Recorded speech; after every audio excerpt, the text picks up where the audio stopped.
Assalomu alaykum aziz kuzatuvchilar. Bugungi videomizda sizlarni eng so'nggi va dolzarb yangiliklar kutmoqda. AQSh va Eron urushni vaqtincha to'xtatishni ko'rib chiqmoqda. Afg'onistondagi suv toshqinlarida 100 ga yaqin odam halok bo'ldi. 7-aprel sanasida yurtimizda kutilayotgan ob-havo ma'lumotlari. Batafsil bizda. AQSh, Eron va vositachi davlatlarning vakillari o't ochishni 45 kunga to'xtatishni muhokama qilmoqda. Bu haqda 4 ta manbaga tayanib Axios xabar berdi. Manbalarda yaqin 48 soat ichida kelishuvga erishish ehtimolini past baholanmoqda. Avvalroq AQSh prezidenti Donald Tramp sulhga erishilmasa 48 soat ichida Eronga do'zax olovini yog'dirishga va'da bergan edi. Vaqtinchalik sulh esa urush kengayib ketishining oldini olishda so'nggi imkoniyat sifatida ko'rilmoqda. Aks holda Eronning fuqarolik infratuzilmasi nishonga olinishi, bunga javoban Fors ko'rfazi davlatlarining energetika hamda suv obyektlariga hujum qilinishi mumkin. Afg'onistondagi suv toshqinlarida 100 ga yaqin odam halok bo'ldi. Afg'onistonda bir necha haftadan buyon davom etayotgan kuchli yog'ingarchilik va suv toshqinlari oqibatida halok bo'lganlar soni 99 kishiga yetdi. Bu haqda AMU-TV xabar berdi. Tabiiy ofat oqibatida kamida 154 kishi jarohatlangan. 26-martdan boshlangan toshqinlar mamlakatning katta qismini qamrab olib, 6000 ga yaqin oilaga zarar yetkazgan. 3600 dan ortiq uy vayron bo'lgan. O'tgan sutkaning o'zida Kobul, Parvon, Qandahor, Hirot va Badaxshon kabi 20 dan ortiq viloyatlarda sel kelishi oqibatida kamida 11 kishi qurbon bo'ldi. Minglab oilalar boshpanasidan ayrilib, oziq-ovqat va toza suv tanqisligiga duch keldi. Toshqinlar asosan dehqonchilikka tayanadigan mamlakat qishloq xo'jaligiga zarar berdi. Taxminan 2300 gektardan ortiq ekin maydonlarini suv yuvib ketdi. Kamida 337 kilometr yo'l toshqinlari oqibatida shikastlandi.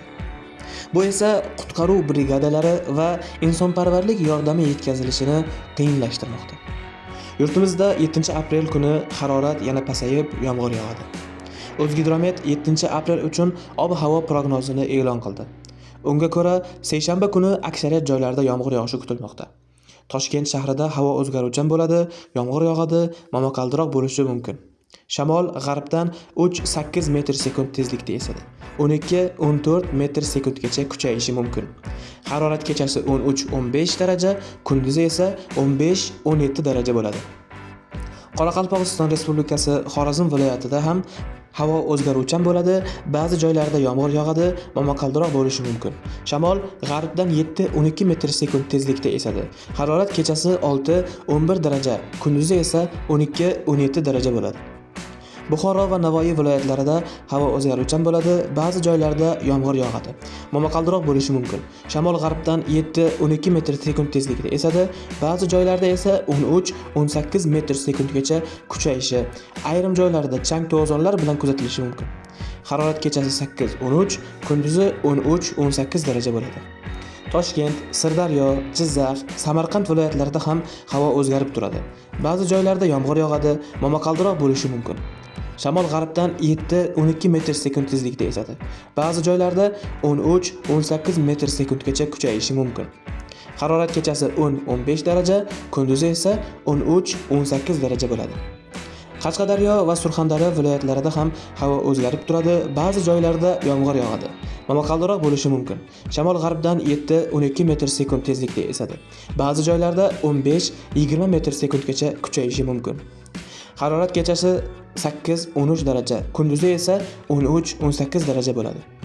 Andijon, Namangan va Farg'ona viloyatlarida havo o'zgaruvchan bo'lib, yog'ingarchilik kutilmaydi. Shamol sharqdan 5-10 metr/sekund tezlikda esadi. Ba'zi joylarda 15-20 metr/sekundgacha kuchayadi.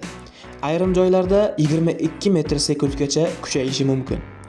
Harorat kechasi 12-17 daraja, kunduzi esa 18-23 daraja bo'ladi. Eng so'nggi va dolzarb yangiliklardan xabardor bo'lish uchun kanalimizga obuna bo'ling va bizni kuzatib boring. Salomat bo'ling.